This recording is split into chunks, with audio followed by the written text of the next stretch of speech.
CRWS Countering Racism White Supremacy Book Club.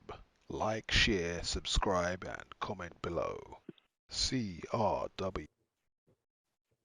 Greetings, everyone. Welcome to CRWS Counter Racist Review on Atlanta, episode 3 from season 3. I believe this episode is called the Old Man in the Tree.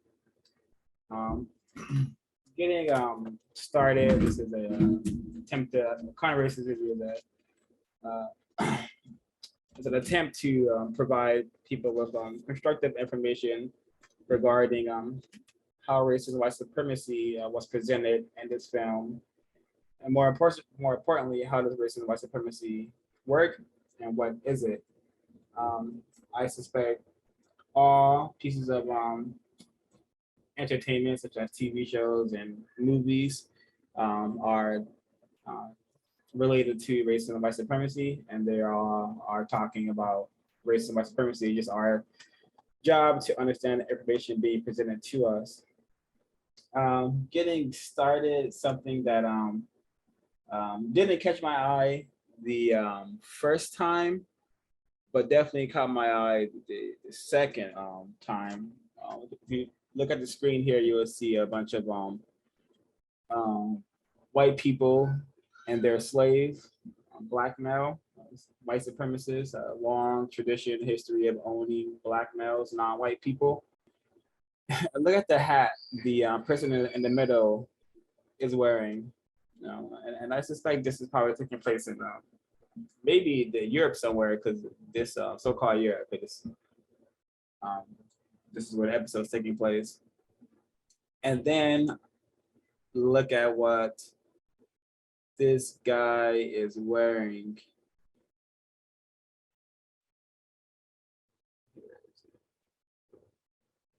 Him right here, this British guy with the cowboy hat.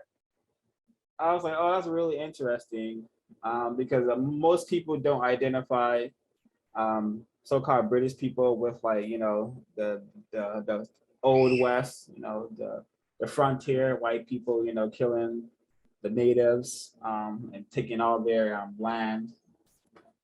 They don't associate people across the pond with that tradition of white supremacy, but they're definitely connected, I suspect. And I suspect if my understanding of just history is somewhat less confused, I suspect the so-called British may have even sent a lot of the so-called Americans over here to start colonizing this land, something like that. But it's just really interesting how they put that imagery in here.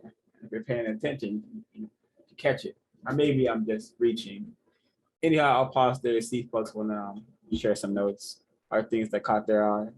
Yeah, that picture also shows the how that white person. I think there's a guy who's in the center of the frame. I think it's his family that was in the picture. I'm not really sure if it even matters who we know who was in the picture. To me, the picture symbolizes that it says the first bank. So like, and you have a black male slave in the background. So to me, that's saying like these people were able to, have access to some of the first instances of wealth development through the backs of black male slaves and black female slaves during the enslavement of non-white black people. So to me, that picture is just one glimpse of how capitalism. This is what they're talking about in the show: how capitalism and racism are intertwined. Because black people had no value, and their value was all rooted in them being able to work and build up the system of racism, white supremacy. So that picture was really it's a really interesting picture, very powerful image. And there's more stuff that I'll decode throughout, but I also read. I live in England. I have literally never seen a British person in a cowboy hat since I've been living here for 3.5 years. So that person sitting down is, I suspect, a white supremacist. Everyone at the table playing gambling is a white supremacist. And I say that because of how they speak to Paperboy and how they make sure that he puts all his money on the table before they even engage with the poker game with him, while the white male is able to get upset and leave without paying Paperboy his 10 grand, I believe. Very interesting episode, lots to decode. 40 And grand. yeah, 40 grand. But yeah, there's more I'll say after other people get to speak. Hearing this thing, like an interrogation, Paperboy seems to be on the phone. Hear me? Say again, because it was choppy. Then something happened on my end. So say again, quickly. I was saying it seems like in that frame that you have paused at, it looked like in an interrogation of some sort. Paperboy seemed to be on the same side of the table as the non-white female dealer, who pretty much is like a leader. Seems like there's like a clear distinction, right? There's space that they're on that side and Paperboy's on the other side of the table. I think the non-white male sitting in between the two racist suspects would throw a lot of people off to make people think that these white I am picking up some distortion from your mic, but I can't understand you, but I am picking up distortion. Let's see. Let me. Is that better? I can hear it well. Okay. Okay. Well, I'll try to help. So. Wait, so it's not good. Yeah, is it just cracking? I suspect I'm not the only one hearing the. Let's see. I'll mute my mic and try to fix it.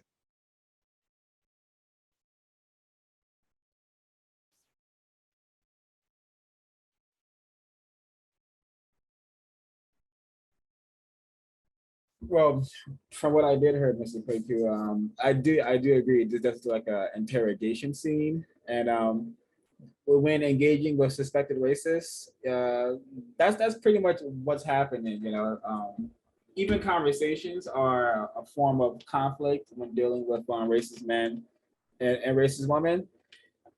So that's how yeah, I think that's how the scene exactly. I don't know if it was intended to be like that, but that's what's happening for sure. They have all the power. They have all the access, and can't recall if they were the ones doing most of the asking of the questions. Oh yeah, I did remember Paperboy asking questions and then them ignoring him. I remember he asked the cowboy, "He's gonna give my money, right?" Or something like that. And then he just, gave him a pat on the back or something like that. Like, sorry, boy. And then they left. Very, very, very, very telling on this whole episode. I think it exhibits just the whole incorrect dynamic we are forced to exist under. Like, these are the people in charge. We have to it's 2022, and like the beginning still that I started the broadcast off with, we're still very much white people's slaves, and since white supremacy, we're very much still their slaves, having to participate in their silly nonsense. As we see Earn doing, and as we see TJ doing with having to pretend to like Will having to associate themselves with a suspected racist for comfort, for resources. That's what we have to do, and it's definitely constructive to do so, but very, very tacky that this is how we have to exist 2022, and should be motivation for us to want to solve the problem, because racist man, racist woman should not be in charge, especially if they're behaving like we see them behaving 24/7 across the globe. Can I be heard? Yes, that's what I mean. Okay, just let me know if it gets choppy again. And but do. as I was saying, so the non-white male in between the two racist suspects I think was placed there would normally, confuse a lot of victims into thinking that these racist suspects may not practice racism. But I think I think throughout the whole, the whole meeting in there, I don't think he says anything, or the one thing that he does say is like how much the buy-in is to play.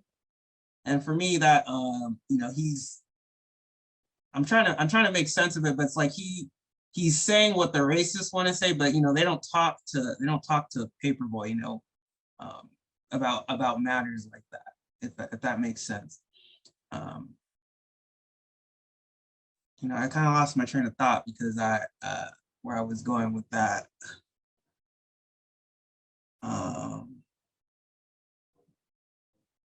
Yeah, but I think overall this whole scene, I think these racist suspects thought that Paperboy was a complete idiot.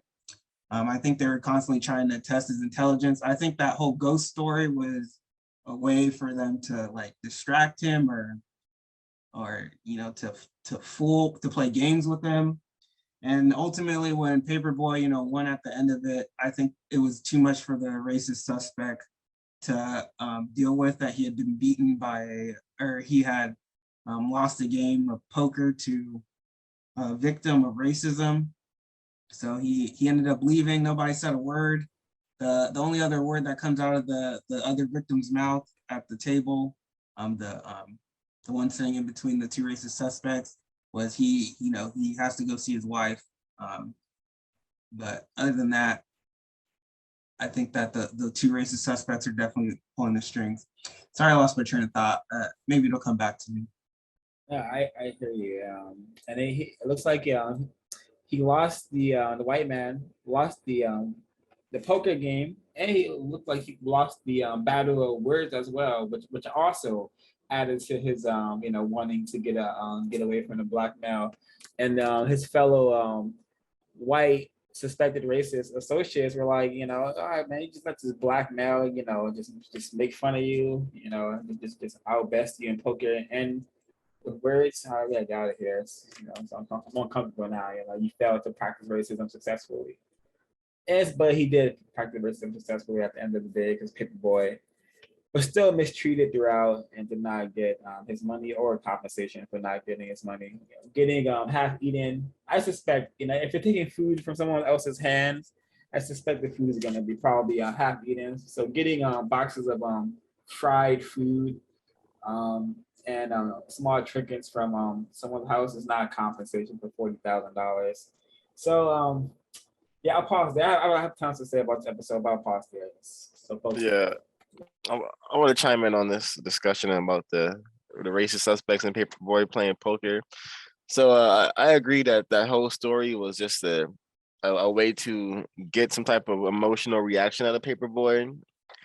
British people, especially white British people, I've encountered this on many occasions where I'll be in a room. I'm the only a black male.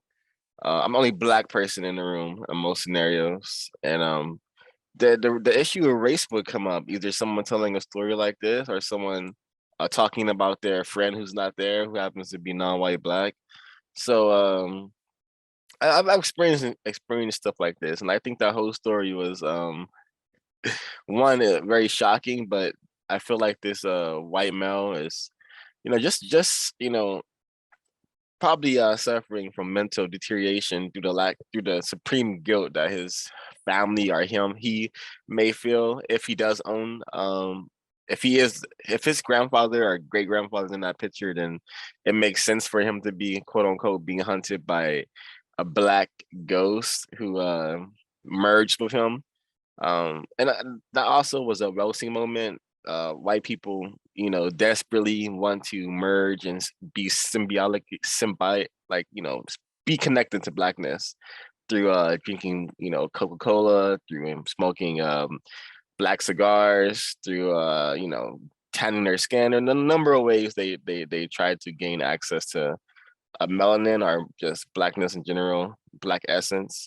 So to me, that story encompassed all of that, and while also being directly telling a black male that you think someone was robbing you, and he was white skinned, pale skinned, you know, quote unquote ashy, as Paperboy explains. But yeah, and also the ending where Paperboy emotionally like outbursts by attempting to cut down the tree. That's what they want black people to do. They want black people to go crazy and act out because of either words that Act they white. have.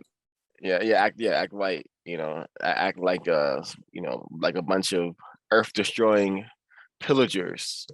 Um, and I want to like go to the setup with the white guy who was wearing the baseball cap, the guy who was mentoring Well, artists. let me decode the dream with the black ghost real quick before you. Oh yeah. Because at first I didn't have any thoughts, but then I thought, the imagery of a white person raping a black ghost, because in the system of white supremacy, anytime a white person has sex with a non-white person as rape, the power dynamic does not equate sex; it equates rape because of system of white supremacy.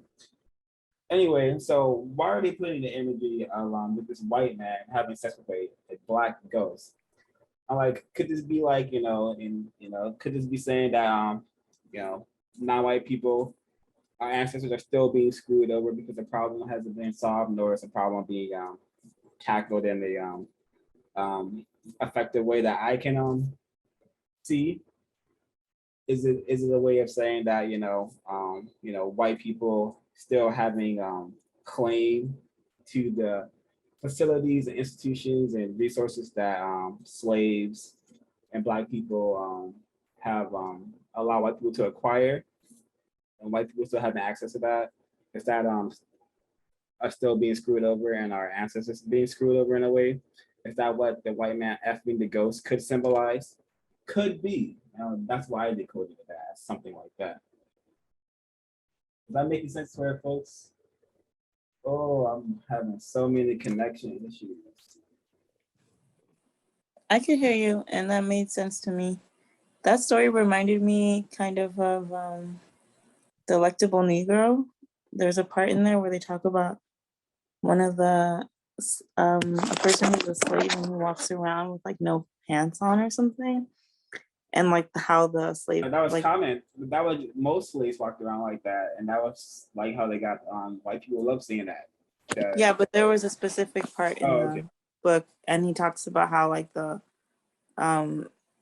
white people got like energy from it or something, and that's what this part reminded me of. It was like I can't. It almost was like he raped this black slave. Like I imagine him having like almost like a like plantation fantasy, and he like raped this black slave and like got like some sort of energy from it, almost like got revived or something, like he was dead and he came back alive or something. It was very disturbing. But let me am I unmuted? Oh yes, I completely agree with that. That's something that I forgot to mention. Basically, when he told the story, my first thought was, so did he rape whatever entity appeared? Or I'm still not sure if it was physical or non-physical, but I got the same energy that he's a white male. So whatever it was, he had a strong urge to dominate and conquer it. So I also suspected that he was able to rape the ghost figure and get a new way of living, because that there's a picture that's shown earlier, I mean not earlier, later in the show, of a naked white male, and you can see his phallus, and he's very old, but he's in young people clothes. So to me that symbolizes like, oh, these old type of white guys still being around somehow, still being hip to the culture.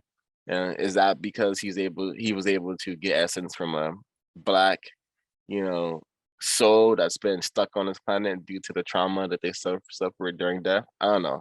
This show opens up a lot of doors for those things to be realities, and also for us to see how they will play out, considering that this whole story is about supposedly a ghost who was in his house.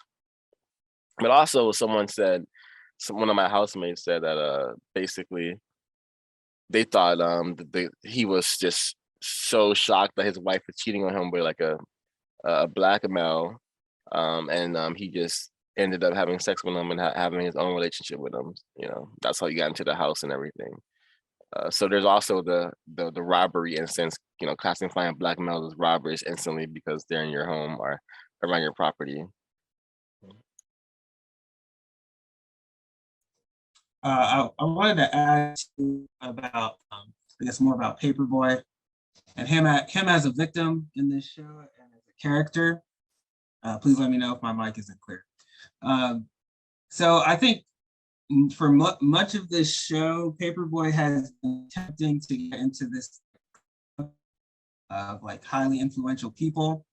And I think in this scene, Paperboy kind of feels he's there, right? He's finally got the cash, the beer. I guess.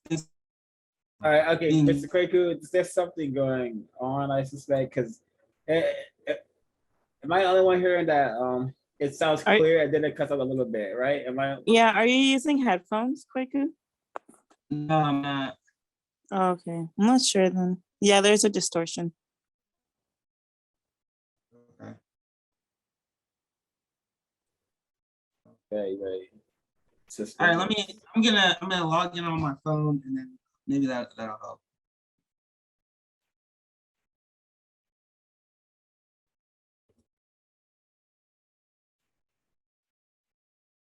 All right, so we talked about. Well, from okay, go ahead.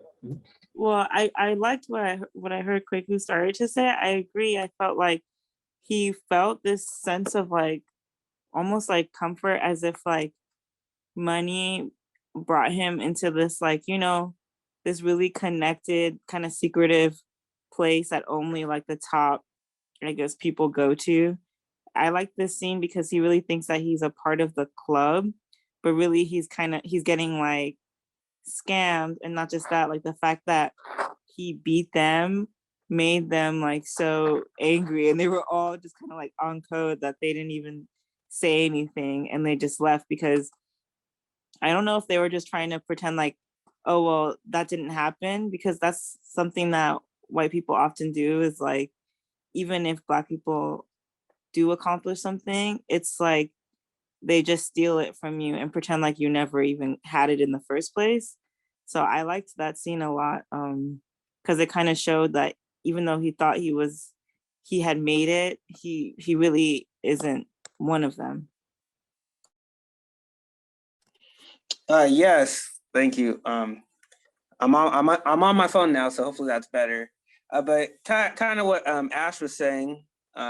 So he, in this scene, you know, he's finally, because throughout the show, you know, Paperboy is constantly showing like he is bigger than, you know, where he's at, like Atlanta. At least that's what I think.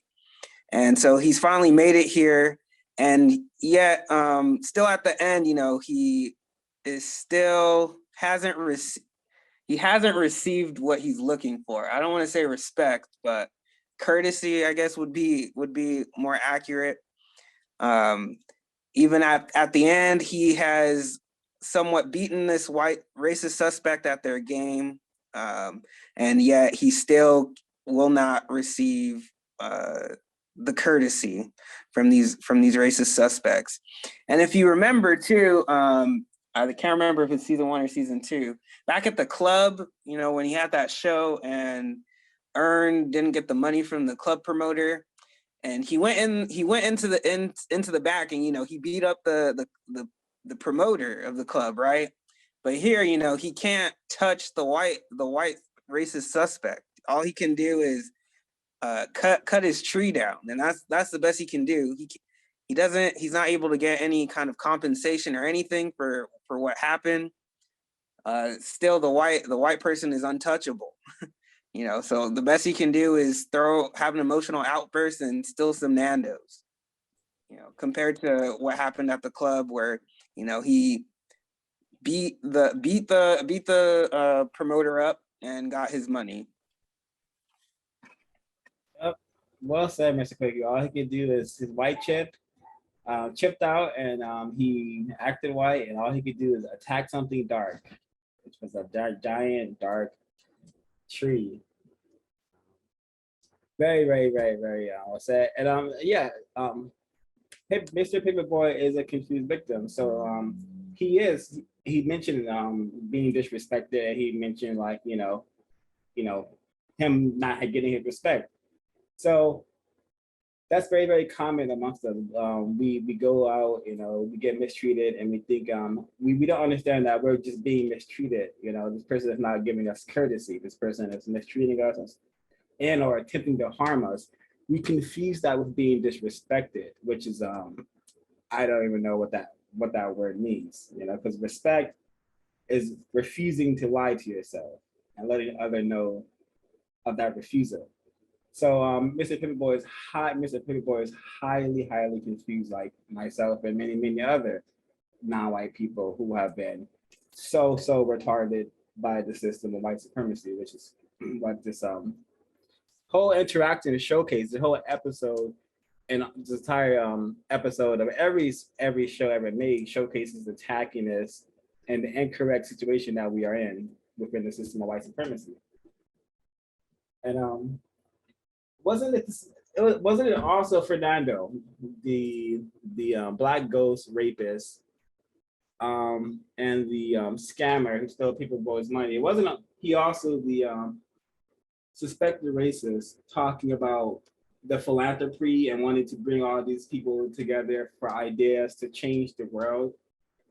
This is very, very common, detectable Yurugu pattern. And if you're new here, Yurugu is just a white person.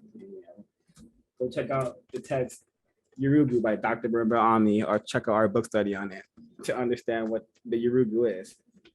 But this Yurugu is talking about philanthropy and wanting to help change the world. But this is rhetoric we always hear white people say while at the same time practicing racism, white supremacy, creating policies, creating corporations that are literally going to lead to millions of non-white people being harmed, millions of acres of land being destroyed, and becoming inhabitable for the creatures. So yeah, white people are very, very, some of us have their number, it seems. Some of us are able to depict them in their refined manner of pretending themselves to be, good people, whatever that means, correct people, while at the same time, being, deceptive and evil, for lack of a better word. Yeah, he even called himself evil. Do you remember? He said like there's evil. Yeah, he said there's evil people. There's evil, or this world is evil. How can it be that someone like me has so much money? And it's just so interesting how he so blatantly is like, I'm only here because, because of quote unquote evil, white supremacy. But I just think that's so interesting that he just said that, and Paperboy doesn't really say anything, because I think maybe Paperboy wants to be like him. I think Paperboy does want to be like him. I think Paperboy envies him. I think Paperboy wants, to mimic and mock him. I think Paperboy wants everything that this racist suspect has. And since you did mention the money and the philanthropy, I thought, I'm sure it's obvious, but how he was talking about how all the money he has and he's going to use it for bringing more influential people together, so more people with money together. I think usually you would expect someone to say, I'm gonna use this and donate it to people in need, all that kind of stuff. But I think, that's exactly what racist suspects do with all racist suspects, racist man, racist woman. That's what they do with their money. They just keep it among wealthy people.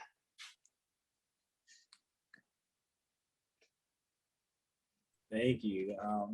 Yeah, and what reminds me of the interaction with Paperboy. Remember how when he first got here, you mentioned it. He was so excited. You know, he gets there, he puts the money on the table, and he's like, you know, he because of his confusion, he feels like a member of the club, and then the entire situation goes from tacky to trashy to terroristic, as the code arranged by Neely Fuller Jr. has stated that it will happen 100% of the time. Alrighty, so I want to go. Let's talk about well, Oh, go ahead, 0526. Lastly, Paperboy also demonstrated a great deal of, you know, wanting to show off, dropping all his money on the table as a act of showing off, as well as wanting to fit in and be accepted, you know, amongst his class who clearly do not respect him or see him as a human being, you know. So I just wanted to top it off by saying that, showing off, wanting to be accepted. Yeah. Who I would say who clearly are not treating him with courtesy, because again, you know, respect is refusing to lie to yourself, letting others know of that refusal. But yeah, you're correct. That is showing off, and that's something, and just the whole attire that Mr. Paperboy is wearing, the stuff we learned about in Welsing, Dr. Francis Welsing, the ISIS papers, and race code war with the wearing of jewelry, and how that is compensating for our class of being a victim, our position of being victims of racism. We want to acquire all these trinkets to make us feel better for being victims. We want to look like better victims, but that does not help to solve our problems or get us out of our victim position. It just brings unwanted attention, and it just serves to show racist men or racist women that they've done an excellent job, because the traps and the sophisticated booby traps that they laid out for us in the form of this jewelry and this culture they said that is ours is did a wonderful job of making us think that this is ours and us celebrating it and participating in it like it is ours. I hope that makes sense.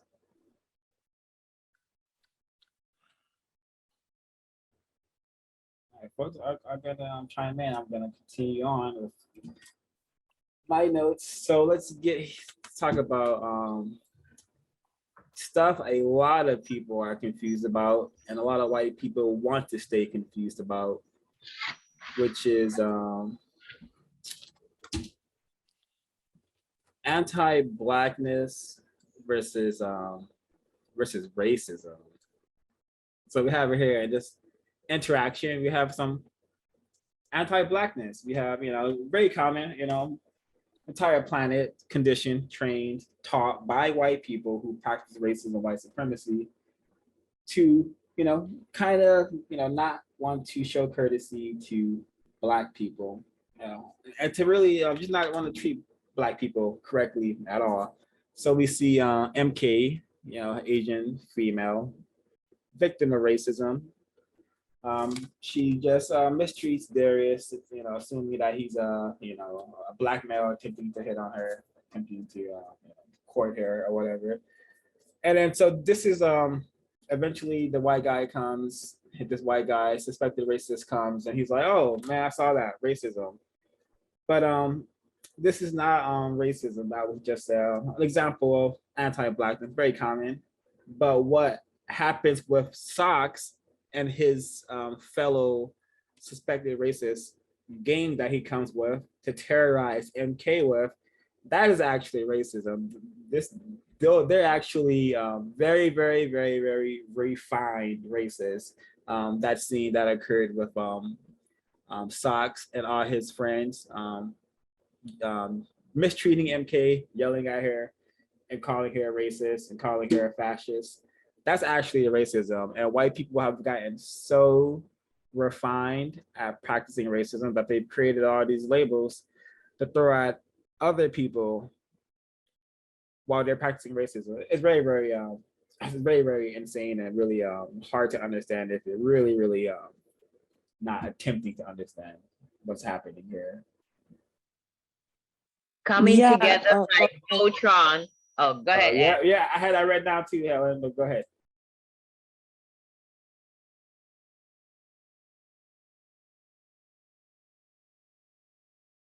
I would absolutely agree. I don't know if someone was talking, they're muted though. But I would absolutely agree. What those white people were doing, that was racism. They were practicing racism. I think that they were attempting to, not even attempting, they were definitely trying to, trying and attempting the same thing, but they definitely wanted Darius to be confused about the interaction that was happening. They wanted Darius to believe that the non-white female could and was practicing racism against him, and that they are so-called allies, right? Darius is too confused to be able to point out racism on his own. So the white people in the room, the racist suspects, will do it for him. And he should trust them, right? Suspect the other non-white person and not the white people in the room. Focus on the non-white person.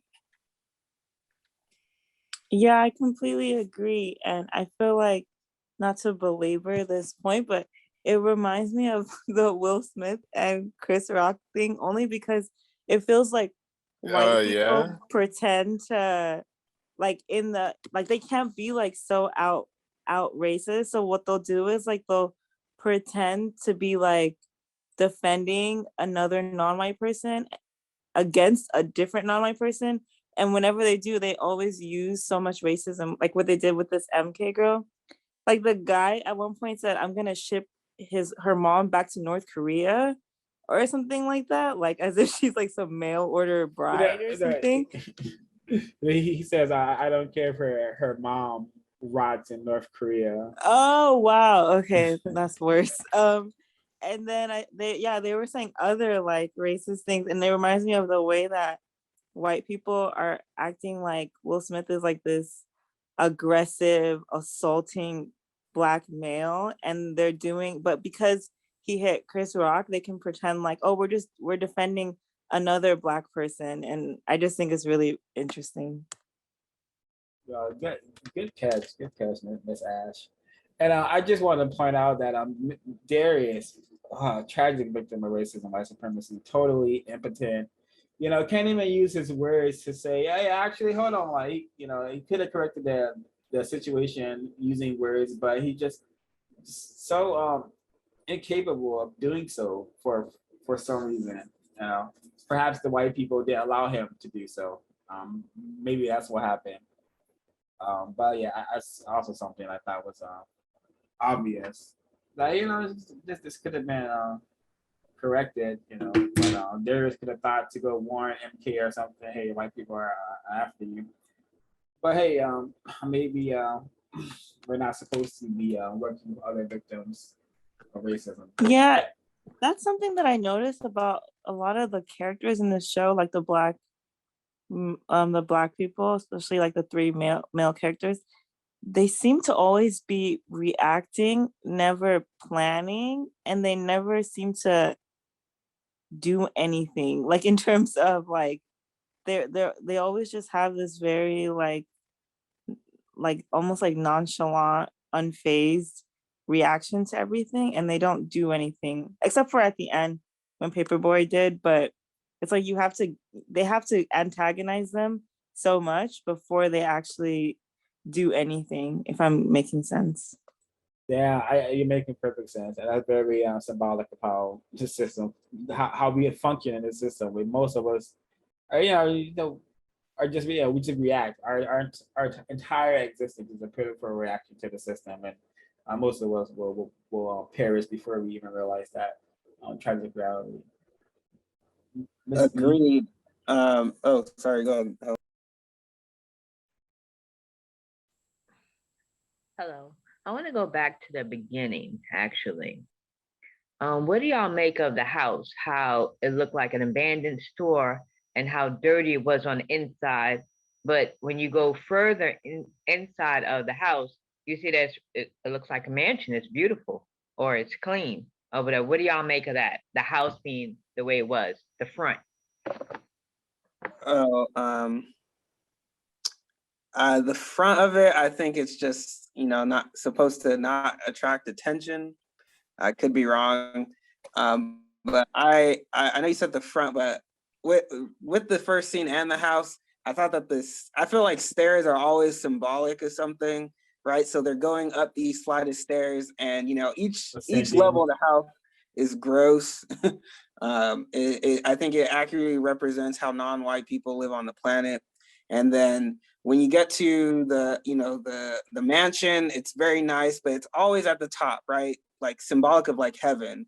So they're going up these flight of stairs at the bottom. That's where non-white people live. That's where I mean, just look at this scene. This is at the very bottom of the stairs. So not necessarily the front of the house, but just the house in general. But my quick answer: white people are masters of deception. That's why the house is presented as such. Yeah, I agree, the deception part, and also Miss Nebula, British native, was saying that in London those type of places exist where like you'll have a house that's a front for like a elite type of like incubator situation where a bunch of white people have like put together money to have like a house somewhere in the hood, and then they'll have like private rooms and stuff that will look like that. So it could be a glimpse into that world, because a lot of this was about British culture and how British people how British whites navigate the planet. Similar to the same way that American whites explored the planet through exploitation, primarily exploiting Black people, Black resources. And at the end of the episode, if you notice, this house is very dirty, of course, but you'll see them leaving the house, and it'll be the same white female but with a Black child right next to her, keeping her alive a little bit longer, giving her a little bit more essence. And that's the common theme in this episode, like white people attaching themselves to Black things. Look at this little Black girl who's just like already dressed as a maid, a worker, someone at USC cleaning up the house, like that's how I saw them. And to respond to Ash's thing about how they're very reactionary characters. I think they're reactionary characters because they're supposed to be three niggas, like three N-words, and that's how niggas navigate the planet. They don't plan things. They kind of get into trouble and then laugh about it, or like it make it all of a joke. And I think them laughing is a way for them to react to it, as well as them crying, because very tragic being like every time like they're together, they have to be run out of a location or being mistreated. So I think it's really direct that they're reactionary. Most, if not all, Black people, especially the ones who are not codified, they are reactionary people. I know a lot of Black people who are talking 24/7 about something that happened to them, versus, I'm not gonna go into detail about that, but it seems, I know people like this. We all know people just like this, reactionary N-words. The condition given to us by the system of white supremacy, and perhaps that's oh yeah, I do see her just like a little slave baby here. I do see the imagery. I do see the imagery. So culture was also mentioned this episode, and Darius, when he was talking to MK, he mentioned the cultural change, Black people giving Asians hip hop and Asians giving Black people anime and whatnot. I was like, yep, culture it's literally just what people do, what people do, what people choose to do. That is what culture is, and yeah, that's fine and dandy, y'all having a culture and doing stuff and calling it a culture, but it would be much more constructive if that culture is solving problems and helping to eliminate racism, white supremacy, and replace it with a system of justice. Other than that, all this talk about culture and like white culture and all that stuff, it's just all quite worthless. White culture, all cultures that are not directly intended to produce a system of justice. It's worth less than a system of justice would be for sure. And it's just really interesting how they want to put that, how they put that in there. But it makes sense, guys. That's what we talk. That's what we're confused about. Culture, wanting to celebrate a culture, celebrating what people are doing. Literally celebrating what we're doing is what celebrating culture is, and I think it's quite silly. There was a part in the beginning when Will, the guy with the hat, he said he was running off different, I guess, artists that are or rappers that are in the UK, and he ran off some names, and they didn't know, they weren't familiar with the names, and then he got to 21 Savage, like, yeah, we know him. And there's a point where Will says, "Thank God for mumble rap." I think at that moment he was saying, "Thank white people for mumble rap. Thank white people for promoting and financing that industry." That's what I think he was saying at that point. Yeah, I wrote that down too. I also wrote down, is she one of yours? Like referring to Van as like one of like, that's so many, like he could have, oh, she one of your artists, or are you also managing her? But he has, is this one of your, you're just seeing, Black people as things to be owned by other people. That's why I decoded that. And I randomly stumbled across the still, I noticed the X. X marks the spot. The entirely black, the black trash. The black everything. Really, really, really, really interesting. And when I think further about the situation with MK, I think that she was doing how she responded, which was definitely anti-blackness, how she responded to Darius. I think that she was doing what she thought she was supposed to do, how she was supposed to react, coming from her so-called captive, AKA fiance, the white guy, Will. I think that she probably did that many a time. There wasn't a problem, and that's why she felt comfortable doing it again.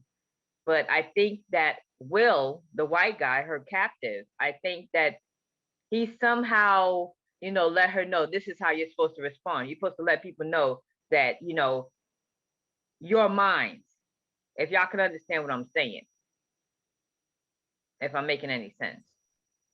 I get it. I think that Will put that in her head. I think Will trained her to respond in that way. That's what I'm saying.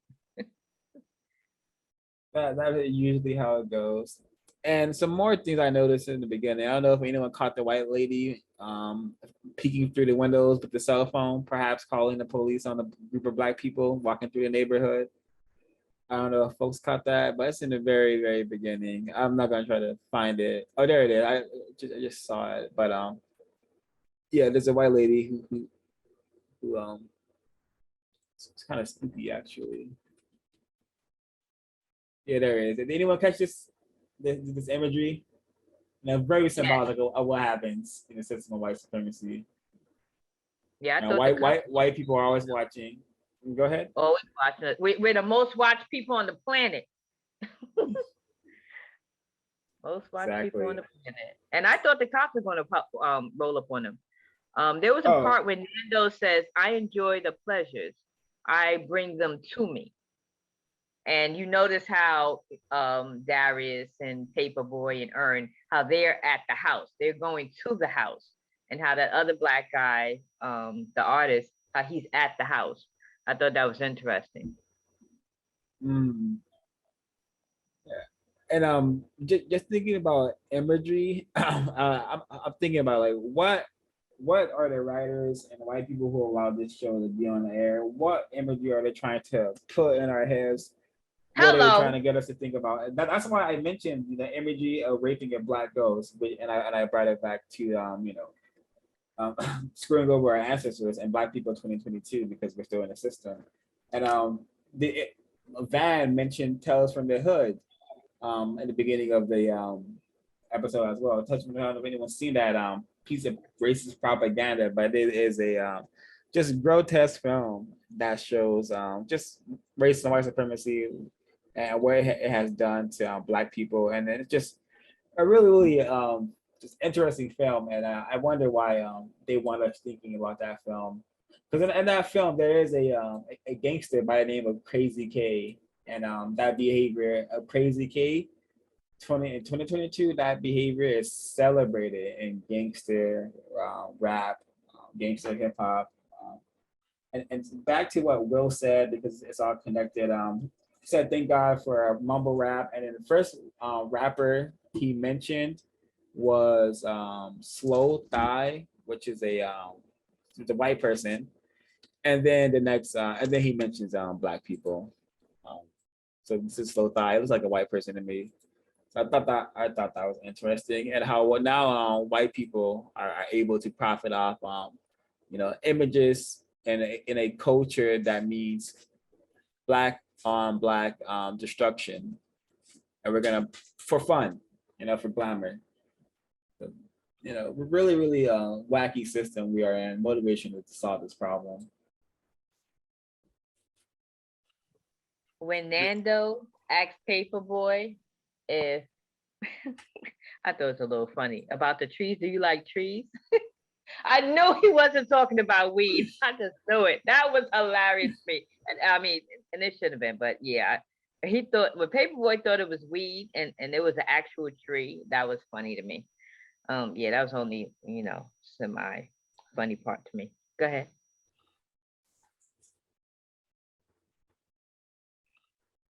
I think this character and this imagery right here is really interesting. But yeah, I don't know why they decided to put the element of white people balding. Maybe all that stress that comes from having to maintain the system of white supremacy causes them to lose their hair faster. Perhaps. The painting. Oh yeah. Like, am I absolutely insane, or does it look like he is supposed to look like this painting behind him? Ding, ding. He's like staged in the same way as the painting. It looks like, yeah. The painting's got champagne underneath. He's got some type of fruit or vegetable to his right, supposedly underneath. I think it's hinting at the three of these characters are really one ideal, one person that is supposed to have multiple consciousnesses or mindsets, but all of them confused about what it is and how it works. Think of them as 3 in 1. 3 in 1. Paperboy think he got it figured out and them figured out if he just talked to him.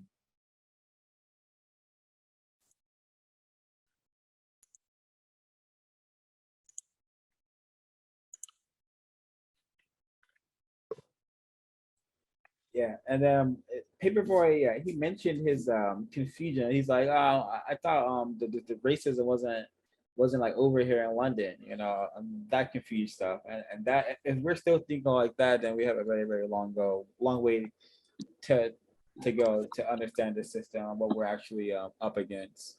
If that was Darius that actually said that, and I wrote that down because I believe he was talking to a non-white person when he said that. But if you caught, yeah, I think Paperboy mentioned something as well. I remember Darius saying it too, but I remember Paperboy mentioned something as well. But go ahead, please. Oh well, I'm talking about what Darius said it. If you remember when he's talking to a non-white person, he said something only has value if something has lesser value. And then I instantly thought of what does it mean to be white? So I thought that was pretty interesting to include in there. They're talking about capitalism and racism, and I think that was pretty accurate and pretty spot on. I don't know how other people felt, but yeah, this scene exactly when he said, mhm. I don't remember. This scene actually annoyed me because, you know, at first I thought, okay, they're actually gonna, you know, display the idea that racism is white supremacy is global. But no, we have two confused victims talking about racism. So this is what we should expect. We should expect, you know, racism being equated to Coke and Pepsi, which is stupid. It's really stupid, and it makes no logical sense. Racism, white supremacy is a total system. Coke is Coke, and Pepsi is Pepsi. So the scene really annoyed me, and it just shows that, yeah, you know, all victims, whether classified as Indian, Pakistani, whatever, confused about what we're actually dealing with, confused that we have been, you know, for some say thousands of years, the target of the system of white supremacy. Yeah, it's like he can't stay on a constructive topic, or, you know, for longer, you know, can't stay on it. It just always slips his mind, and nonsense and insanity sets back in. And I think that's a very, you know, it represents a lot of victims on the planet that can't, you know, we can't think constructively for too long. Many victims on the planet can't think constructively for too long. And that's kind of, you know, Darius's thing in the whole show. It's just a lot of nonsense. Sometimes he might say something constructive, but then follows it up with some more nonsense. Yeah, and then again, Coca-Cola, I'm pretty sure that Coca-Cola and Pepsi are owned by the same white people. So again, total confusion and not using logic presented here by these victims and their thought speech. And actually, because they're amongst white people at a party. If you're amongst white people at a party and I'm trying to, you know, make some constructive exchanges, then, you know, you should. It's tacky. If you're consuming poison with fancy music playing, you thinking that, you know, you're having a classy time, you're having a luxurious time. You're not. You're in a very trashy place, and a very dangerous place, because you're amongst white people who may be racist. Oh, one other thing too with this, I guess with Darius in this episode, you know, I think if it wasn't already mentioned, the white people were trying to tell Darius how to feel about, or think about, I guess feel how he should feel about what had happened with MK. And they were also acting like racism only affected Black people throughout the episode. Like, what they were doing to MK wasn't racist, but you could only be racist towards a Black person. That's kind of what, like, I was kind of getting from that episode, especially at the end when the white, was it Will, was saying that stuff about MK's mom, and then this whole group right here. I think they were definitely practicing deceit and confusion, but the theme was Black people. Racism only affects Black people. Black people are the only people that experience racism, and also too. Also at the end, you know, when she's on the street crying as they're running out, and Paperboy's like, not our problem, not our problem. I thought, like, I'm as I think about it, I think, like, of course, like, victims can't really do much to help other victims, but I think it shows, like, how non-white people can't really work together to solve issues, you know, solve the problem of racism, white supremacy. You know, when they see another victim being victimized, it's not their problem. So I don't know, like, yeah, I might have to think about that one a little bit more, but that's kind of what I was saying. You said some things that conjured up some thoughts in my brain computer. White people, you know, divide and conquer, you know, a cliche term, but a practice mastered by white people. And in this episode, the tactic is presented here by them saying, hey, by them pretending to be helping Darius while at the same time harming another non-white person, and that's how the division is furthered, and that's how they keep the non-white classifications divided by, hey, we're helping you right now because these Asian people are so bad, they're mistreating you, or we're helping you from these scary black people, stop Asian hate, hoorah. So that's how they keep us divided, while at the same time, practicing racism and white supremacy, pretending to help each other, be helping one group while at the same time harming them. So really, really deceptive. Yeah, I mean, this whole thing when they went after MK, Darius like did little to nothing to stop it. He didn't try to correct anybody or anything. Victim. It's not his job to do that, though. Yeah, I think so. It's not his job or duty, actually. It's best to stay out of conflict, especially when it's a bunch of racist suspects who are just looking to cause more harm and confusion. But I'll let you continue. I just don't think you have to do anything about that. Yeah, I don't know. I see what you're saying, sir. That's why I'm still like, I gotta think through it. Could have. Yeah, I just feel like not enough was done. But Where's the Asian hate, people? Where's that at? I mean, because clearly the white people were mistreating MK, right? So where's the Asian hate? Where's the protest? That's I'm only in the talking about United outside. States, ma'am. Say that again. That's only in the concept called the United States, ma'am. I hear you. I guess so, 'Cause right? I was thinking the same thing, and that the Fernando, I think he is South African. Yeah, he is, because it mentions he has a South African accent. Yeah. Yes. And that other guy could be Australian or from New Zealand somewhere, because their accents. The one who in the cowboy hat. yes, thank you. I'm not sure where he's from.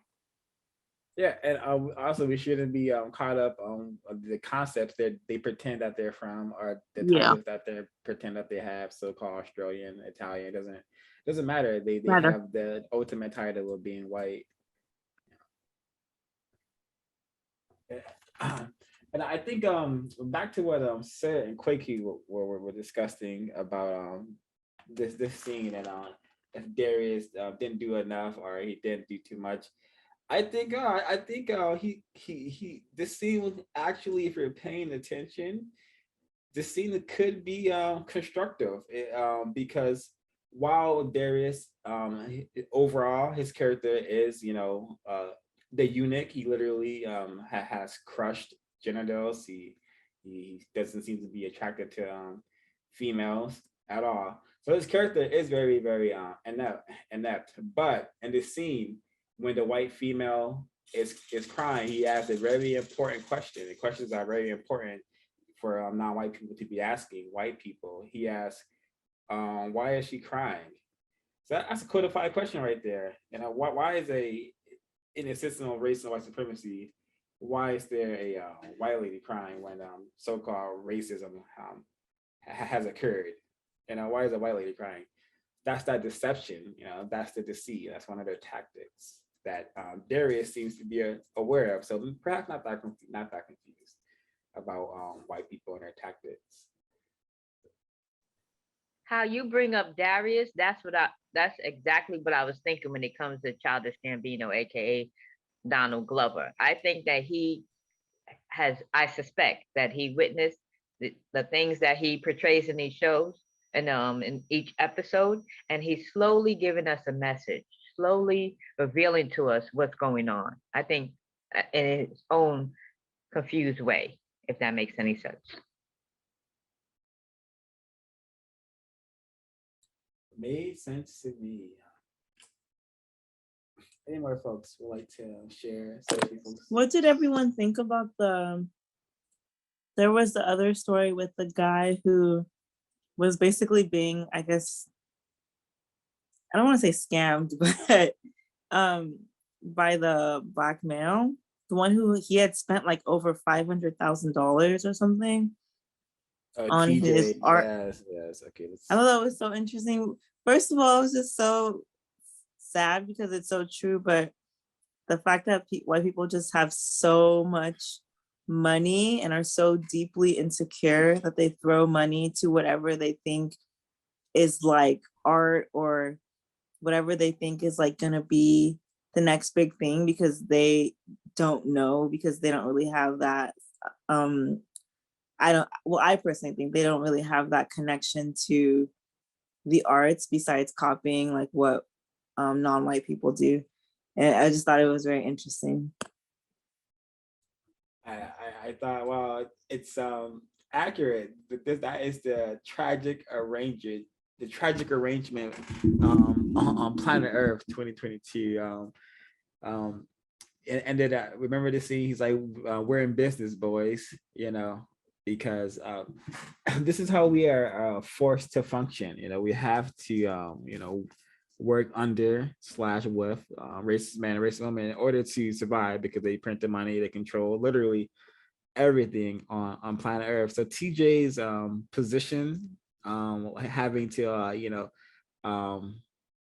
like exist in a manner that he does makes a lot of sense. And hey, I think it's somewhat I think it's constructive. I wish he would become less confused during his time with Will, but don't think that's gonna happen.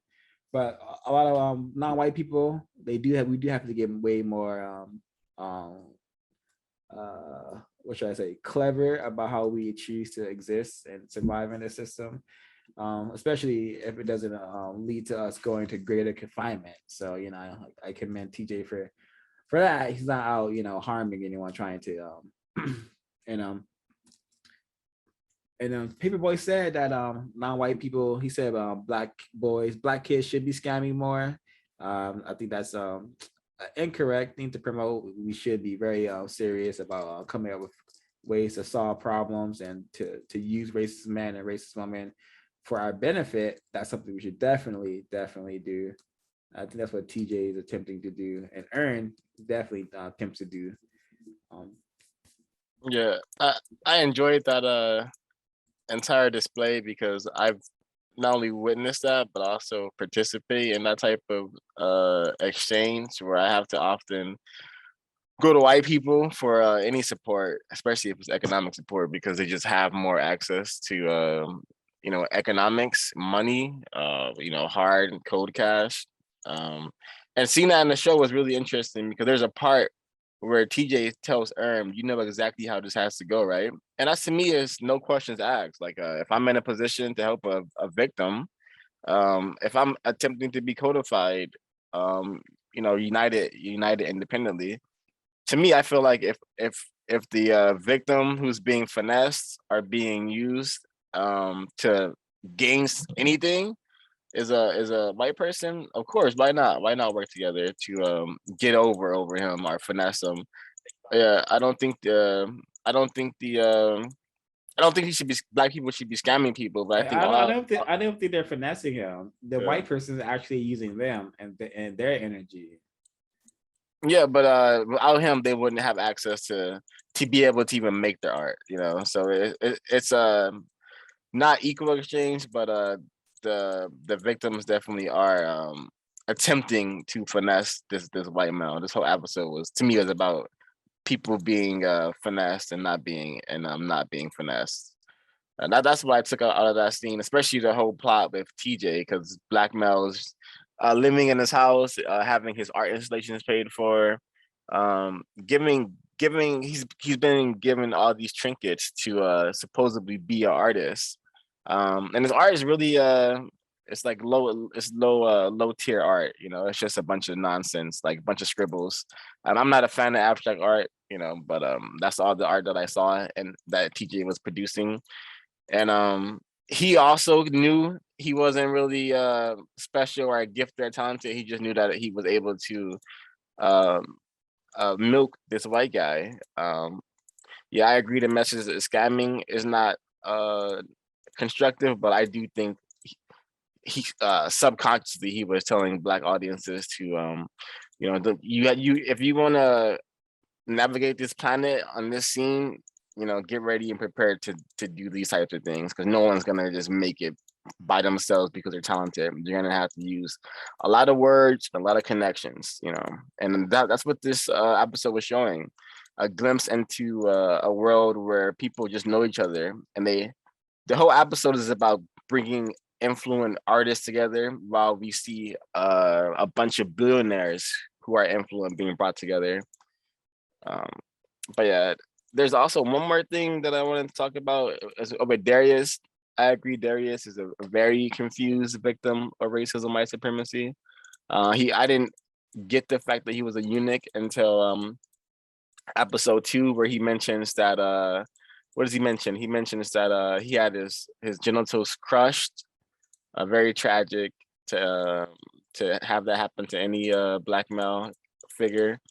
But yeah, Darius is very confused, and the conversation between Darius and the non-white Arab-looking person, very interesting, because these people all, I think, exist, and I've bumped into many people like this, and whenever there's a Black person in a room with white people, someone always wants to talk about race. You know, they always want to talk about the system, and the Black person is always supposed to be the wise owl who's answering all these questions and responding first to anything about race. I know when I'm on a film set and some white lady tries to talk about race, I just don't respond. So just walk away, or say I'm not really interested in talking about white supremacy. I don't believe in racism. I just call it white supremacy. And they're not really ready to hear a Black male use logic. For example, I had a gay white male on set once who was talking about homophobia, and I said homophobia wouldn't exist if racism, white supremacy didn't exist. And you even bringing up homophobia and these types of isms is just a complete distraction from the main problem, which is that there is a global system of racism, white supremacy, where all non-white people and all parts of the planet are being exploited, mistreated, and killed by white people, you know, for power and for control and for, you know, just you guys take great enjoyments out of torturing creatures on planet Earth, primarily ones who are melanated and have skin pigmentation.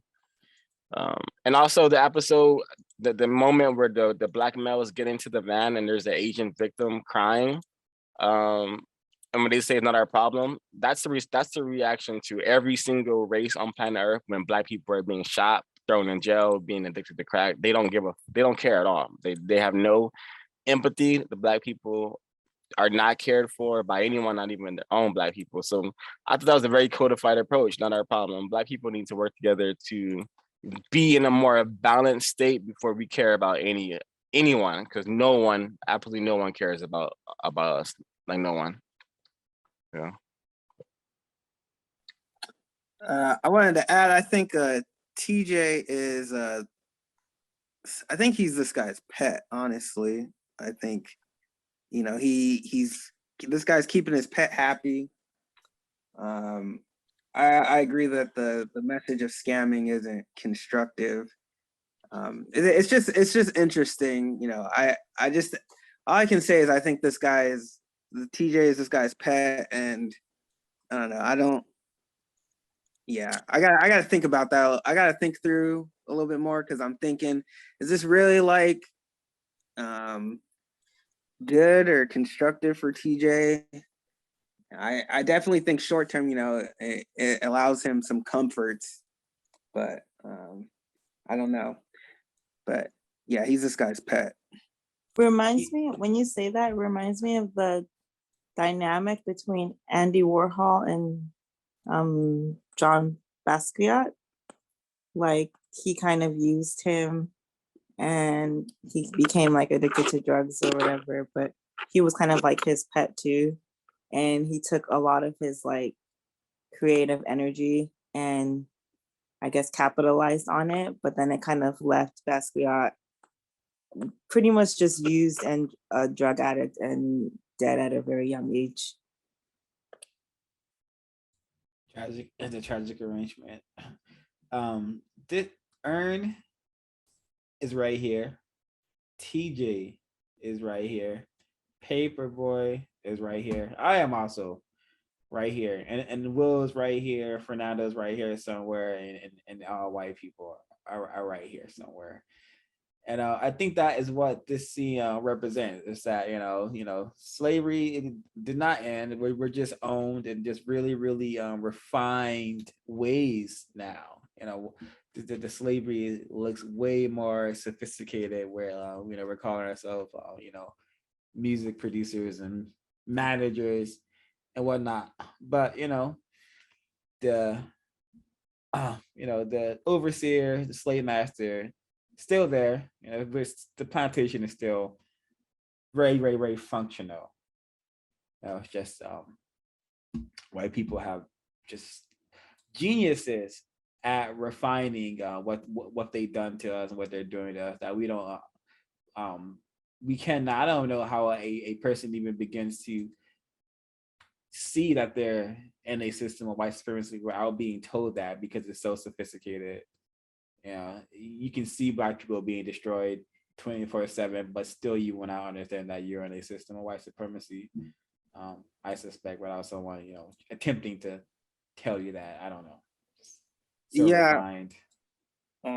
Also too, because this is kind of coming in. It's like the white person here, right, is kind of funding.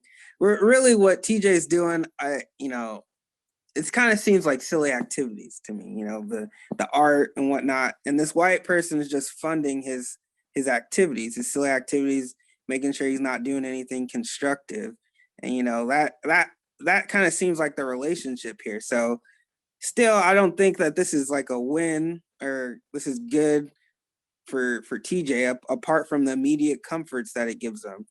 I would hope that victims who find themselves in similar situations would use this opportunity to fund constructive endeavors or produce a system of justice. But I suspect that that's probably not what TJ is going to be doing. With the amount of capital this person could be pumping into his endeavors. But also with the picture, I was trying to decode what that meant, and I agree with what you're saying, 05. I think like that's all that's basically all victims on the planet. We're just in the background while, at least what I think too, is we're in the background while white people are playing with money and all the wealth on the planet, don't really have a say so in how it goes on. And I don't know if it would be correct to say that this white person is a tether to TJ right here, just sucking him for his. Hold on, what we tether? What's a tether? I would. So if I think of a tether, I kind of like a leech. Okay. Something like a parasite, I guess. Okay. Understood. Because I've heard this. I see this tether where it be drawn out by various Black people who think they're a part of some community like ADOS or FBA. But yeah, we need definitions. So. Okay, thank you. Yeah, so I feel that this white person is, merely a parasite on these Black people, just funding unconstructive activities ultimately.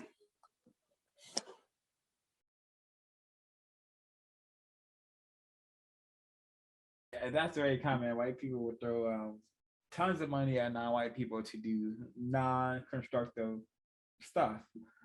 Fund it, and then it will lead to will lead to us, like down by sky, overdosing. Because but what did TJ say? He said, you can like fund it, you can fund the sweets and the drugs, right? The drugs and the sweets, right?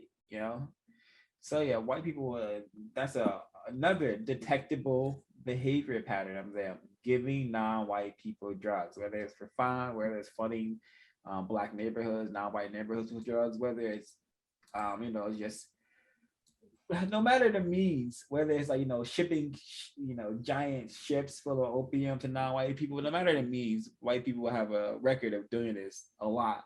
And is that correct? Do we want to be on a planet? Do we want to exist on a planet in a system where white people are just poisoning us for fun? And they have taught us to think that being poisoned is fun. That's what's happening when we are intoxicated, where we're on ecstasy or snorting up something. We're experiencing the effects of being poisoned, slowly dying. But we've been taught that, hey, you're having fun. You're dying stupid, but you're having fun. Welcome to the system. I may be wrong about this too, but go ahead. You're totally correct. And this is one of the reasons why hip hop, rap, music that's catered to non-white people are so induced by drug consumption, codeine, fentanyl, promethazine. These rappers are given like millions of dollars, and the people who fund them are making even more, hundreds of millions of dollars. For rappers to consistently talk about drinking codeine, drinking lean, smoking weed, how much drugs they can put into the communities. Like there's a rapper named Pusha T, literally like drug dealer T. It's just the fact that white people give black people drugs is a long tradition. I mean, crack epidemics, all of these things are like still happening, and now it's just newer drugs. Like newer drugs are happening. Fentanyl. I think fentanyl is the newest thing. I'm not really sure what else has come out, but there's a lot of poisons that are directly catered to black people. I play a lot of video games, which is very non-constructive. But I meet a lot of non-white people who are drinking lean every single day, who are trying to get codeine every day. So it's just the music definitely influences people. This fake culture of blackness, which is not really blackness. It's not black to rap about killing people who look like you and then drink lean afterwards and while you smoke a backwood. That's not really black culture. That's white culture disguised as a black culture. Remember, black people don't have any culture because we aren't really allowed to do anything, for the most part on planet Earth. And when we are allowed to do things, it's things like if you're a male, you can operate as a female and you can wear a dress to get more trinkets. If you're a female, mistreat black males and we may give you some awards. Separate yourself from the community and work with us, and we'll give you some cool things. The episode showed all of that, and I think Zazie Beetz' character, her going around drinking alcohol and pushing white people into pools was like kind of what white people do to black people. They kind of get messed up, do drugs, and then they go mistreat black people. One example is Paperboy not being paid. Another example is Socks completely lying on MK, making up a fabricated story to mistreat her while being quote unquote the savior, the hero in the story, and then adding value to themselves, telling Darius that him and that he should be able to meet Paperboy, that they should link. It's just really it's a really loaded episode, and I'm gonna stop right now. Thank you, sir. I wrote down for this scene. I actually decoded this as her Van rejecting the white man and rejecting the white woman, because she pushes both a white man and a white woman into the pool. I thought that was symbolic. So that's her. That's perhaps a little glimmer that, hey, black female, you're not supposed to be these people are dangerous, you're supposed to be working with black females and black males to solve the race problem. And if white people also want to help, then they should be doing that as well. So I thought that's why I did put it. I could be totally wrong. Go ahead, Miss Ash. Oh, I don't remember much, but like it might be her too rejecting the white, like her white side, because in the show, I don't remember if it was her dad or her mom, but she's half German because she speaks German in one of the episodes, and she's in Europe, and you don't see her with any of that white side of her family. So I'm wondering if maybe it's that, like her pushing that part of her family away. Oh, possibly. Sarah, were you gonna chime in? No, I agree. I do remember her speaking German. And it's also her, separating herself from Ern, because at the end of the episode he calls her and she hangs up. But I think that's a great catch, her pushing away whiteness, like pushing the white female and the white male into the water, into the pool. I didn't see that as pushing out whiteness. I saw that as her, like, just attempting to mistreat them as they mistreat us, consistently.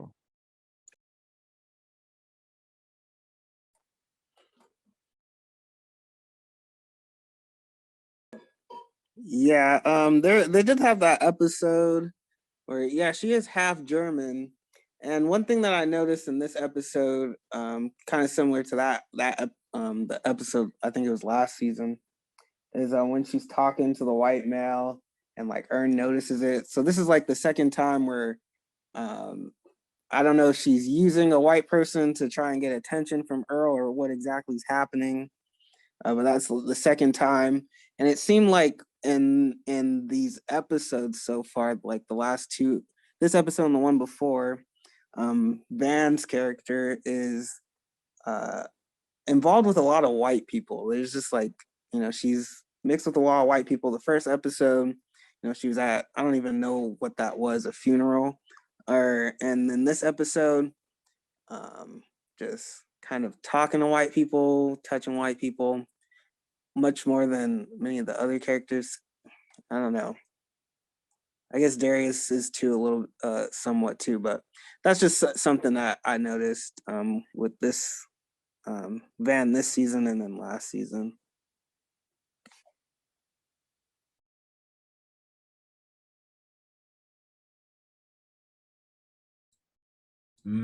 Yeah, I don't the phrase "white identified" comes to mind. So getting back to Will, and it's probably a coincidence that this character's name is Will. But anywho, getting back to this character, what does he say that happened to his previous wife? He says he lost his wife to his wife is in the his wife fancies females now, something like that. And I'm like, oh, yeah, the just the anti-sex situation is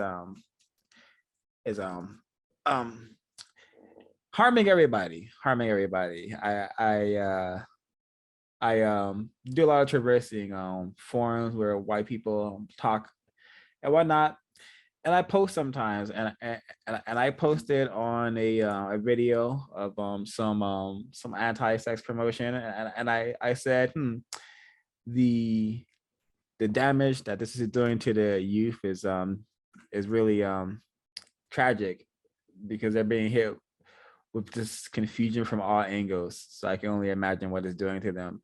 And then the white people, they may not comment, but they upvote the comment a lot. So they're aware of that this situation is really, really, really incorrect. But hey, anti-sex behavior is a part of white culture. It's totally fine and hokey dokey if they want to do that.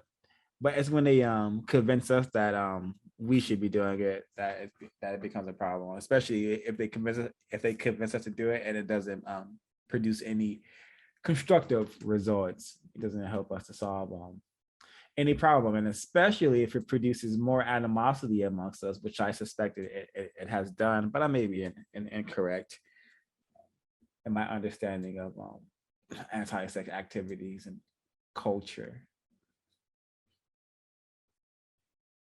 Hey, yeah, that was my last note. Say that one for last, because always a hot topic for obvious reasons. I But I don't have did. any more notes either. Oh, no worries. I did. I was going to show the second rapper mentioned, K-Trap, and just because it's his, just because it's just image worth 1,000 words, and I did see, this one right here, just promoting just thuggery imagery of black males. A always in business, always in business in this system. K-Trap. And third rapper mentioned, just do a little quick decoding of 21 Savage really quickly because he was mentioned. I'll just break down what this character, racist caricature is that white people have produced and created. So 21 Savage, not only is he not a person, he's a number. Not only is he a number, but he's also a savage, some sort of brutish creature that commits savagery, because that's what savages do. He's a black male who has become a millionaire, rapping about gunning down black males, pointing guns at cameras, promoting the images of a bunch of black people being in one place and thinking they're powerful and cool because they have a bunch of guns. So he has gotten, white people have allowed him to become very, very famous and rich, not rich, but have a lot of money for this sort of behavior. And this is what the system is all about, producing such incorrect imagery. And it's right in your face, 21 Savage, if you're paying attention, you should be able to decode, 21 Savage. You're not a person, you're the black people, we would know in this system, we're not people. The racist man, racist woman, and racist child, they see us as non-people, as subjects on this planet for their pleasure and the pleasure that they receive from mistreating us and the infinite amount of ways that they have come up with mistreating us. So 21 Savage, I used to listen to this noise, super probably an incorrect term to use, but super demonic. And to have large numbers of youth to be listening to 21 Savage, K-Trap, and Slow Thigh, and then to be wondering, what's wrong with the kids? What's happening with the children? Why are they behaving in the manner that they behave?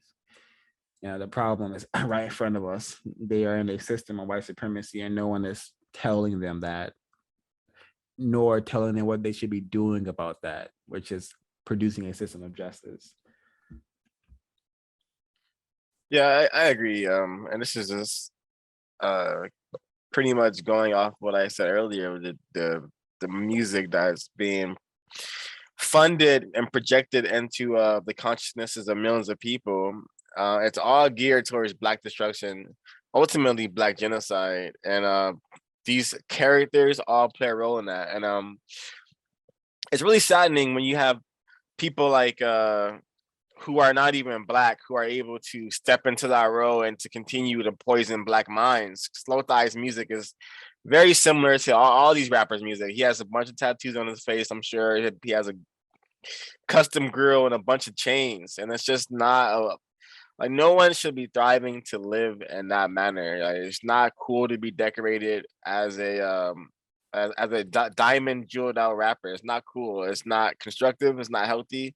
And it's not gonna solve any of our problems. I think it's really sad when anyone has a tattoo on their face, unless it's a tattoo that says, "Hey, I'm ready to die and kill for the problem of racism, white supremacy to be solved. You know, if you have some warrior tattoos on your face and you're all about it, go for it. But having a knife in the middle of your forehead is really, really not good look, especially for black males. It just makes me and people like 0526 and all black males on planet Earth, we just get a more horrible rep. You know, I hate how I'm treated when I'm outside of my apartment on my dwelling, treated like a complete criminal. You know, people actually running away from me, clenching their bags and whatnot. Like this is a result of what's been given to white people and non-white people and even black people now. Like they have been trained to be very, very scared of people like me, especially a black male with long locks, who's somewhat tall and somewhat, you know, walks with some type of intention. So yeah, I can't wait for the system to end. I can't wait to just be a regular person who can do regular things and not have to talk about the race war I've been involved in since existence, since before existence actually. Yeah. Well said, Mr. Said. Very well said. Just actually,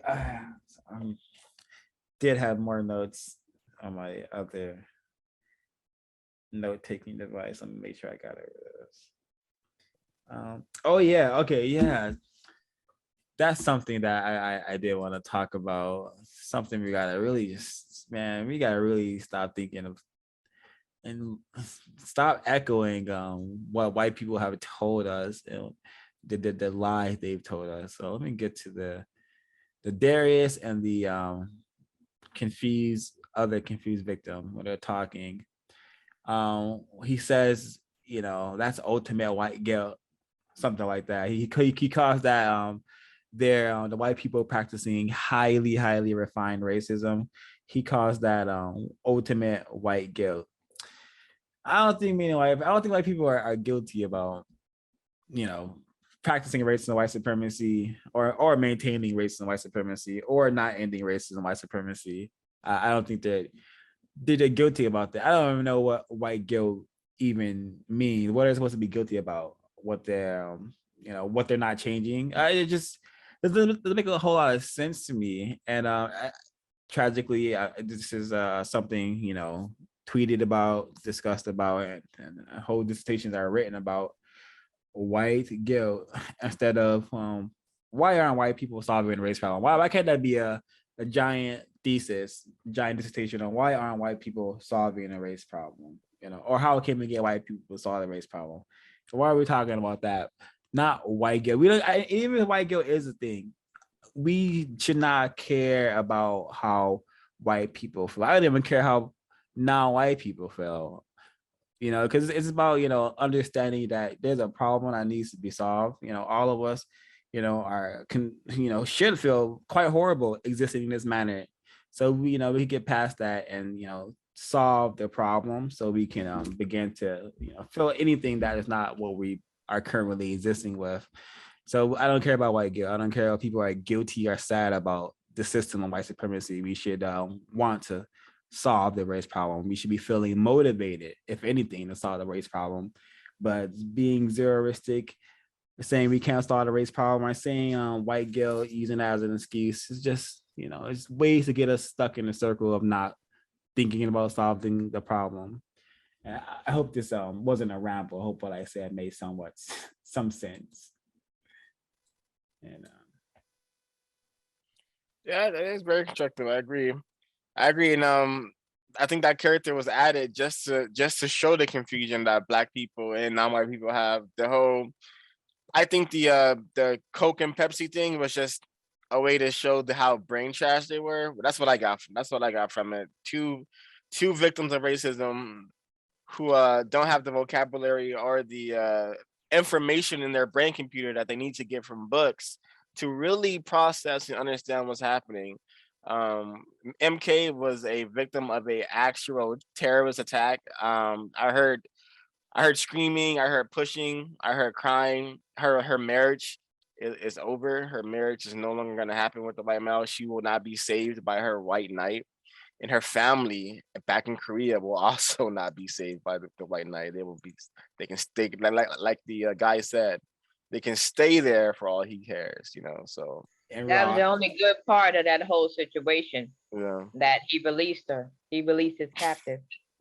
Like, that's actually a good thing. Like, first, she's a victim of racism by supremacy, so she doesn't have a family, So yeah, I have to thank you, Ms. B. He released her. I've got to start using that, especially when I talk about Kim Kardashian releasing Kanye West. Thank the creator. Hope he gets better. Exactly. Alrighty, so I discussed making sure that's all. Yep. And white people, you all got a big treat, a big hoot from mistreating MK. Came together like Voltron, as they're known to do, working together to practice racism is something they do best. We got a whole war, a whole giant battle going on, because this whole Ukraine situation is not a war, it's just another battle within the race war occupying the entire planet 24/7. So they got a whole battle going on, and still practicing racism, still seeing reports of Ukraine saying calling Black people niggers, Peace Corps saying, hey, Black volunteers, just so you know, if you come volunteer and help the white people, we need your help, you might get called nigger, just so you know. And they're still coming to your so-called country. They're gonna be amongst you still. Just they're gonna be working in your race camp. Just so you know, white power. And to add to that, 100,000 Ukrainians are gonna be coming into America, and the person who killed Bill Cosby's son. Bill Cosby's son was like I think he was on the road in LA, and his tire went flat. The person who killed his son was a Ukrainian immigrant who was like an more open white supremacist. So these are the people that they're letting immigrate here, 100,000 of them. So it makes a lot of sense.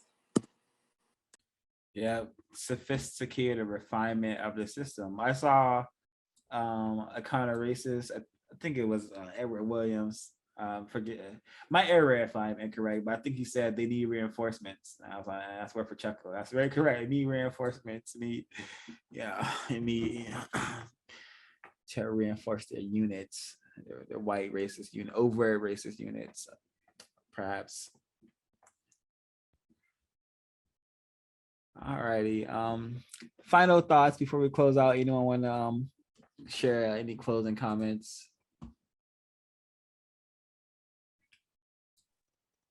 Okay, my final thoughts, real quick.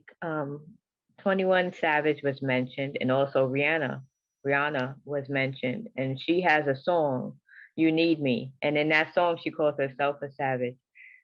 When white people produce movies, TV shows, etc., they make sure to put certain things. Nothing is done randomly, everything is planned out. So there's a connection there. I hope I'm making sense. The last episode, Paperboy asked Earn to get him $20,000, and then when he exited the jail, he threw it at the crowd. And in this one, he loses $40,000. But and not that he lost it, is that white people stole it from him, right? So that was really interesting. The last episode he was showing off. This one he was also showing off, but he lost a lot, and he was, he wasn't happy, of course. And the whole episode is racism, white supremacy. But I hope that non-white people, I hope that they could at least see. I think it's more evident in the gambling scene when he loses the money. Well, the white guy stole the money and just got up and left. And even the dealer, notice even the dealer got up and left. And that's what that's what white people do. That's how white people are on code. And that's why we need a code. Because you see, I hope I'm making sense. I hope everybody understands what I'm saying right now. But Yeah, that's why we need a code, because that's their code. I mean, that scene right there, I mean, the whole episode is, but that scene right there, I hope that us as non-white people who watch this show can see it for what it is and say, hey, we need a code. Look how they all were in line at that moment. And that's my closing comment. Thank you. Excellent. Yep. They were super codified, simple sabotage, classified document behavior right there on code. I'll share my closing comment as well. This episode, wow. I think, yeah, the poker scene is can teach a person a lot about racism, white supremacy, what it is, how it works. Hopefully this broadcast reaches non-white people who are wanting to understand the system, this planet better, and they are wanting to develop language and vocabulary that will allow them to counter the system better. Please go to producejustice.com, acquire your copy of United Independent Compensatory Code System Concept by Neely Fuller Jr. Yeah, and I'll be my line. For my closing comment, there is much to decode in these episodes, not only these episodes, but in much of what we consume and watch. My suggestion is to take notes, try to find the images of racism, and I guess try to discuss them constructively. This was a constructive business meeting, and I'm looking forward to the next one. That's it for mine.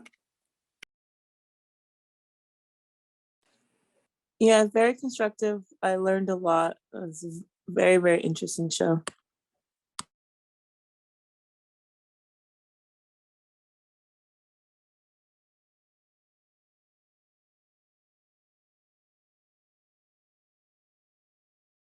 Miss Constructive Action, would you like to share a closing comment?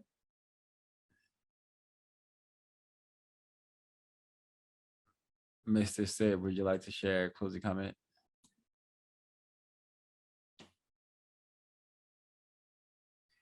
All right, no worry. So please like, comment, share, subscribe to this information. And so I'm gonna close out from now on with a quote from Nyan Saysam by Maiwalimu K. Baruti, a calendar of revolutionary daily thoughts. So this would be a good way to keep the date and also close out with something. I don't want to close out with my pitiful words. I'd rather use a more correct thinking victim. So this is from April 1st. And again, this is from the text, a calendar of revolutionary daily thoughts. It just has a bunch of quotes for every day from various non-white victims of racism, fellow prisoners of war. So for April 1st, it says, a thieving spirit cannot be appeased by sacrifice. And I cannot say this name, but it's Ngugi wa Thiong O. And it says, you cannot please some people, no matter what you do, no matter how you do it, and no matter how many times it is done. It will never be enough to satisfy their appetite to be and have all. Thieving spirits and incomplete spiritless beings are no different. In fact, they are the source of a problem so many apologetic giving Africans experience day in and day out, all of their mental-cidal lives. Nothing they give, not their minds, their bodies, their appetites, their prayers, their beds, their voices, their aspirations, hopes, and dreams, their resources, their power, their lives will suffice. Neither will sacrificing their parents, spouses, siblings, or elders, nor their children, grandchildren, or great-grandchildren appease this insatiable beast from the caves of the Caucasus Mountains. Affirm, I do not feed my enemy's spirit.